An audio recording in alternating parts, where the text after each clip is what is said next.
Hello, welcome to a new video.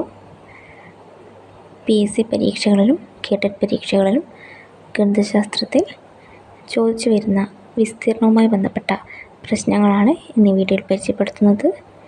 എല്ലാവർക്കും ഒരിക്കൽ കൂടി വീഡിയോയിലേക്ക് സ്വാഗതം.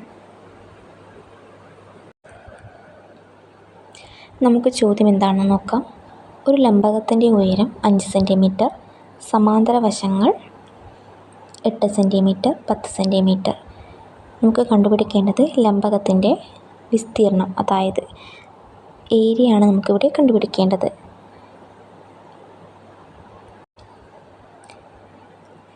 ലംബകത്തിൻ്റെ പരപ്പളവ് കണ്ടുപിടിക്കാനുള്ള ഇക്വേഷനാണ് ½ h × a+b.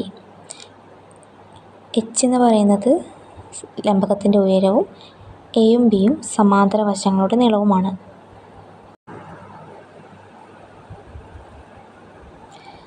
അതായത് നമുക്ക് ചോദ്യത്തിൽ സമാന്തര വശങ്ങൾ 8, 10 നൽകിയിട്ടുണ്ട്, കൂടാതെ ഉയരം 5.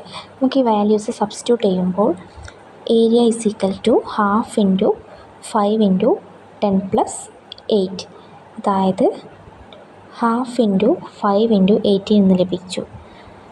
18ൽ 2 9 ടൈംസ് ആണ്, അതായത് 9 × 5 45 സെൻറ്റിമീറ്റർ സ്ക്വയർ ആണ് ലംബകത്തിൻ്റെ പരപ്പളവ്. അതായത് നമുക്ക് ചോദ്യത്തിൽ ലംബകത്തിൻ്റെ ഉയരവും 2 സമാന്തര വശങ്ങളുടെ നീളവും നൽകിയിട്ടുണ്ട്. വാല്യൂ സബ്സ്റ്റിറ്റ്യൂട്ട് ചെയ്ത് നമ്മൾ ഏരിയ കണ്ടുപിടിച്ചിരിക്കുന്നു. Thank you.